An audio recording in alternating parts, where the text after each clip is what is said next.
I think recently, the world of Android tablets has gotten so good that I no longer think that the iPad Pro is like the default option for tablets for most people. Okay, so this is the iPad Pro, but the iPad Pro from 2018, the one that probably made the biggest measurable improvement from the previous generation, and that's mainly because they got rid of the home button, they fixed the stupid Apple Pencil charger sticking out of the end, it got a generally way better design, better cameras, not that they matter on an iPad though. And ever since this version, we haven't really gotten a huge update, to be honest. It seems like we've kind of settled, and this is the general iPad look even up until now. This is the 2018 iPad Pro, and this is the newest M2 iPad Pro. They look very similar. Obviously, the main difference is the chip inside, but then the rest of the design looks very similar, apart from also the cameras. But then again, do you want to be that guy taking pictures on an iPad in a crowd of people? And it hasn't changed much because Apple knows that this is the design that everyone loves, and the iPad has been dominating in sales. There's no doubt about that. But here's an example.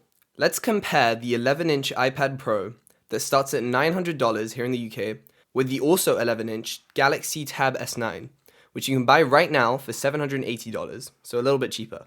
And then you compare what you're actually getting, and you find that not only does the base model $780 Galaxy Tab S9 have double the storage of the $900 iPad Pro, but you also factor in the fact that the Tab S9 comes with an S Pen in the box. As a matter of fact, all the Galaxy Tabs actually come with the pen in the box. Now, I kind of get why Apple doesn't include the Apple Pencil in the box. First of all, it's obviously a higher quality pen, it's clearly built better and is more expensive to make, but they also probably expect that there's a group of people who really do think the iPad is a laptop replacement, and they're getting it genuinely to replace a computer, rather than use it for what I think it's actually best for, which is for drawing or for studying, but just digitally. Hot take, I don't think there's much of a point in getting an iPad if you're not going to get the Apple Pencil, because otherwise you should just get the better option, the better computer, which is the MacBook Air, which is also similarly priced. So if I were to design my own tablet and sell it to a bunch of people, I would definitely include the pen in the box, and that's what Samsung does, and I'm a fan. Because once you put the Apple Pencil price on top of the iPad Pro, you easily start creeping into the $1,000 range,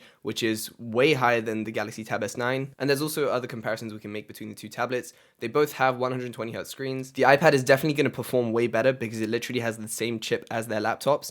And that, combined with the fact that Apple's making the hardware for their software, just puts Apple so much more ahead, not only in terms of performance, but also efficiency and battery life. But if you're not editing in DaVinci Resolve and you're not doing anything that needs a laptop equivalent chip, I really do think that the Galaxy Tab S9 is going to be a better value for most people. I obviously get why people would think that the iPad is going to be of better use to them. I understand wanting to connect all your devices to the same iCloud and being able to use AirDrop and universal copy paste or whatever, but I'm just putting it out there. If you want the best value for money and the main thing you care about is having a device to be able to study with and write down your notes digitally or do whatever artistic creative things you need to do, I just think the Tab S9 is the better value here. Now, there's obviously alternatives to the iPad Pro. You definitely don't need the Pro version. That's why they released the Air, and to most people who are looking for an iPad specifically, I would definitely recommend the Air over the Pro. It's definitely a better value for money. But then again, you are losing out on things like the screen, the bezel is slightly thicker. All in all, the Air is definitely the better buy. The Pros have very marginal benefits considering you're spending over $200 more. There's also other really good Android tablets that exist. It's not just the Samsung ones. There's the OnePlus Tab, which seemed like it came in just to be an iPad killer. It costs under $500. And in some very specific ways that OnePlus chose, this tablet is better than the very best iPad Pro. Granted, they really don't make a huge difference, but they're technically true anyway. It has a 144Hz refresh rate, which is barely, probably unnoticeably higher than the iPad's 120Hz refresh rate. The camera, like the S9, is actually in the correct position, which is in the middle when you have it landscape. Thank God we're adopting this trend now.